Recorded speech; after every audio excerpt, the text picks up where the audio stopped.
the Bucks now have Dame. They've got Giannis. They've got Middleton still. And Natalie, I know you were cringing when you heard Michael Smith say, not once, but twice, that Dame is going to be paired up with the best player in the league. He said the best player in the league. First he said arguably. The first time he said it was arguably. The second time he was like the best player in the league. So how do you feel about this, Natalie? Is this the favorite to win the NBA championship? Would you start? They should not. Would you start that with be. her? Why would you do that? You just like with this young lady. I know that you guys like to overreact to things, so I'm used to it by now. So I no longer let it affect me. I no longer get defensive. I no longer am triggered because I know what you guys do on this show. First of all, the only player who has as if you ain't a part of it. What you do on this show, as if you ain't in here, as if. And listen, when the police come, they gonna find your fingerprints all over here too. Listen, She tried to mute people real quick, didn't she?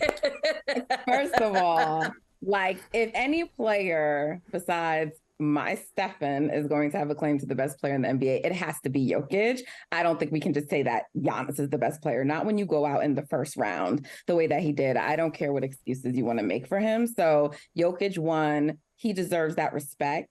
So Giannis not the best player in the league. Secondly, as you noted correctly, Dame is weak on defense. And so, yes, like they still have Giannis and they still have Middleton, but we do need to see how that defense is going to be impacted.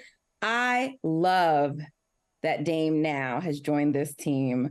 I love that he will no longer have excuses for you all to make for him when he does not succeed and they do not win. Can't be blamed on not having a team, can't be blamed on not having help, and you will hopefully stop thinking you should put him on the same level of player as Stephen Curry. That's it. That's all I got to say about that. This is you want him to be there to prove a point, not necessarily because you like the tandem, but because you want to be right about Damian Lillard. I just want to put this on the record. I just want to be clear. No, not because I want to be right. I am right. And like, they're going to be a great team in the East. But because the thing is, the Warriors have already beaten the Celtics. So I don't really care about them, all due respect.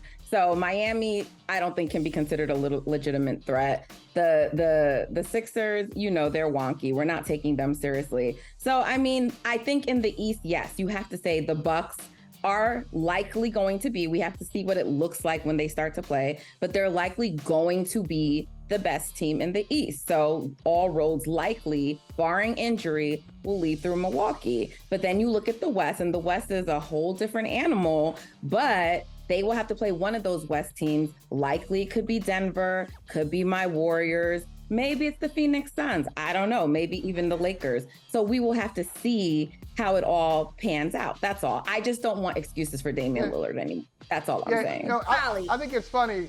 Yeah, go ahead, Reeta. Go ahead. I'm sorry. Look, I do got to question something real quick, because lost into all of this, because this was a 3-team trade, was the Phoenix Suns losing Ayton. So I don't think that this is a good thing for them. And you mentioned the Suns, Nat, and I'm like, yeah, that's a conversation that we're probably not going to have today, because we're talking about the big news about Dame joining Giannis. But to me, they've downgraded now by losing one of their better defenders.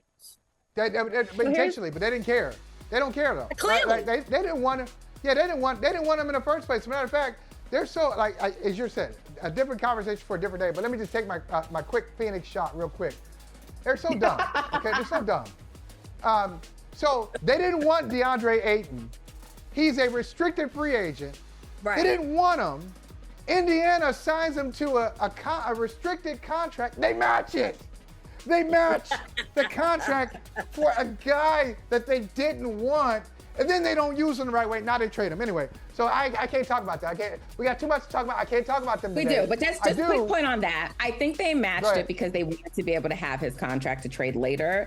And if they were going to keep him, I do think that's one of the reasons they brought in Vogel, who is known more as a defensive coach. So now it's going to be really interesting when you lose Ayton, who, while he can be good, I think is too soft and is not that great in the postseason. Yeah. So I just don't know what their plan is going to be. It's going to be really interesting to see with this high-powered offensive team what Frank Vogel is going to do for them because, again, really known more for his defensive chops. Right. Hey, thank you for watching Brother from Another. If you haven't hit that subscribe button, go ahead and do that now. Don't forget you can catch us 3 to 4 weekdays on PeacockTV.com and on Sirius XM Channel 85.